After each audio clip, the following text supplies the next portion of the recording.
Olha, eu confesso pra vocês que é muito difícil eu ainda me surpreender com o Moraes, viu?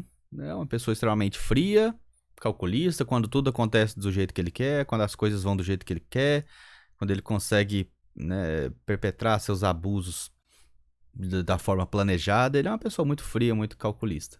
Mas a partir do momento que ele é contrariado, que as coisas começam a sair do planejado, ele se torna bastante inconsequente. A gente já viu isso com uns excessos de abuso, né, que parece que saem daquele roteirinho planejado ali desde o começo para expurgar a direita e para eventualmente condenar o presidente Bolsonaro, né, tirar o presidente Bolsonaro do cenário, né? A gente sabe que a gente consegue perceber, eu pelo menos consigo, que tem um roteirinho muito planejado, extremamente manjado, né, que todo mundo tá vendo o que tá acontecendo.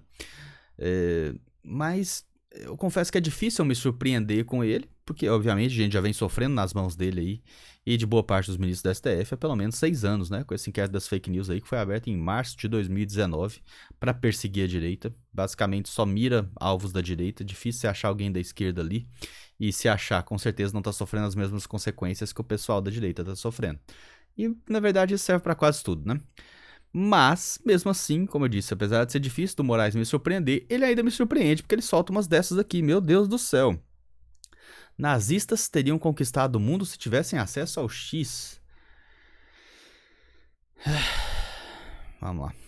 O ministro do STF avalia em entrevista à revista norte-americana que extrema-direita nas redes sociais são um novo populismo extremista digital.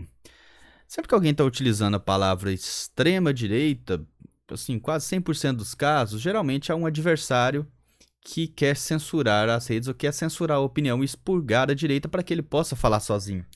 Geralmente é aquele pessoal também que fala, a polarização é ruim, né? E, geralmente essa é uma frase que você escuta do isentão, porque o isentão não quer se posicionar nem para lá nem para cá, mas quando ele efetivamente é obrigado, não tem como me posicionar, ele sempre faz algo para beneficiar a esquerda. Esse é o isentão, né? Como se fica em cima do muro sem saber que o muro também é da esquerda, né? Então nunca toma o lado, mas quando toma é para a esquerda. Agora, essa tática do extremismo, né, de falar de extrema direita, repare que a gente quase nunca escuta o Moraes falando de extrema esquerda. Extrema esquerda não existiria? Ora, se existe extrema direita no espectro político, por óbvio, é obrigado que exista uma extrema esquerda, porque você precisa ajustar os extremos, não é verdade? Mas ele não fala de extrema esquerda, ele só fala de extrema direita, e quando ele vai fazer alguma comparação, ele sempre faz a comparação falando a respeito de nazismo e a direita no Brasil, né? Vamos escutar. Quem não lembra dessa manifestação dele aqui Uma numa aula, instrumentalização né? das Uma redes entrevista que ele sociais deu numa por aula grupos recente. econômicos Vamos colocar aqui, que eu vou colocar para vocês, que isso serve pra gente embasar o nosso vídeo. Passar ela bem rápido aqui, vamos lá. e ideologicamente fascistas de extrema direita para uma instrumentalização das redes sociais por grupos econômicos e ideologicamente fascistas de extrema direita para corroer a democracia por dentro. Esse é o grande desafio hoje de quem defende a democracia. As redes sociais, instrumentos de uma ideologia nefasta, que é o fascismo, com discurso de ódio, com discurso misógino, com discurso fascista, nazista, homofobia. Esse é o discurso da gênese do mal. Vamos lá. Moraes...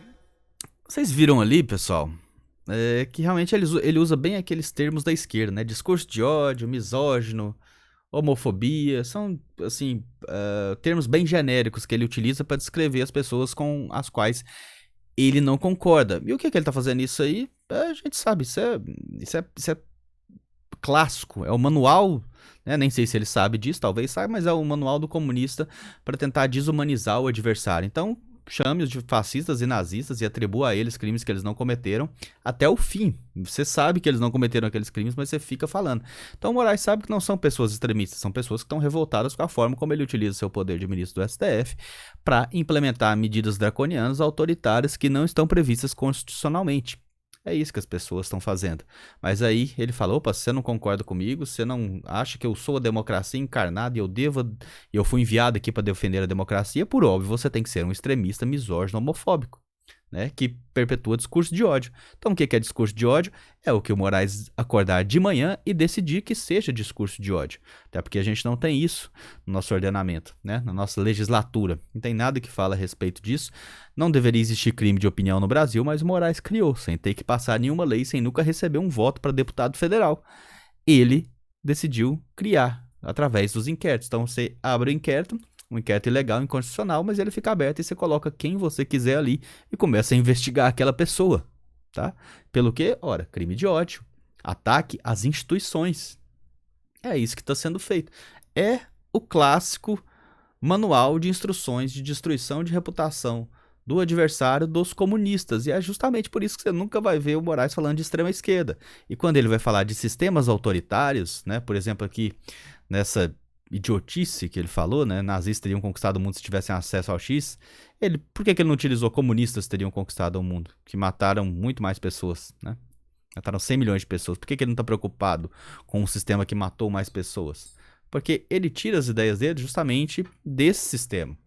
Mas eu acredito que seria bem o contrário, viu, Moraes? É justamente se existisse o X naquela época, né, tanto na época do fascismo, do nazismo e do comunismo, as pessoas ali teriam mais chance de se livrar mais rapidamente desses regimes, porque o governo, né, e o Estado que você representa, né, nesse momento, estando como ministro da STF, você representa, você é parte do Estado, não teria capacidade de oprimir aquelas pessoas com suas mentiras, com suas perseguições, com suas falsas ilações, porque é assim que eles perseguiam as pessoas. A primeira coisa que eles faziam era criminalizá-las, dizer que elas eram um perigo ao Estado, dizer que elas eram um perigo ao projeto, ao governo, à democracia, né? Utilizavam muito a palavra democracia também. Isso aí não é de agora não que eles utilizam, viu, pessoal? A vontade do povo, quando não utilizavam democracia.